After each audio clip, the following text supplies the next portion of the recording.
শুরু করে একেবারে ইউনিভার্সিটি পর্যায় পর্যন্ত একটা জিনিস চালু রয়েছে, সেটা হচ্ছে শিক্ষা সফর। সেটা হলো শিক্ষা সফর।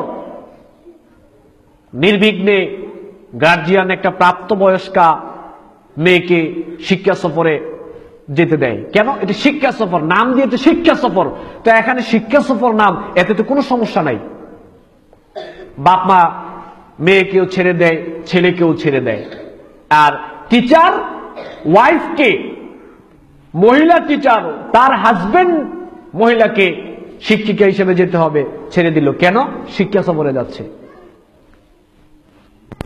এই শিক্ষা সফর মানে এখন বাংলাদেশে যেটা চালু হয়েছে, যে আজকে যে শিক্ষা সফরগুলো আমাদের স্কুল কলেজ থেকে চলছে, এগুলো শিক্ষা সফর নয়, এগুলো জেনা শিক্ষা দেওয়ার সফর। জেনা শিক্ষা দেওয়া হচ্ছে আজকে এই সফরগুলোর মাধ্যমে। আপনার মেয়ে, প্রাপ্তবয়স্ক একটা মেয়ে, কিভাবে আপনি ঘর থেকে তাকে ছেড়ে দিলেন 3 দিন 4 দিনের জন্য কক্সবাজার সফরে যাবে। কক্সবাজার কি শিক্ষার কি আছে? সেখানে শুধুমাত্র খালি জেনা। বিভিন্ন ধরনের পার্কে সফরের জন্য আপনি দিচ্ছেন। এখন কোন পার্কের মধ্যে শিক্ষা দেওয়া হয় না, প্রত্যেকটা পার্কই জেনার আখড়া।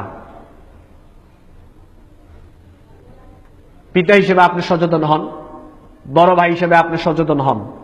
আপনার ওয়াইফকে আপনি থামান, আপনার মেয়েকে আপনি দিবেন না, আপনার ছেলেকেও আপনি সেখান থেকে বিরত রাখবেন। কারণ ছেলেও কিন্তু সেখানে গিয়ে জেনা শিখবে। আসলে ভিতরে শুধুমাত্র সব জেনা।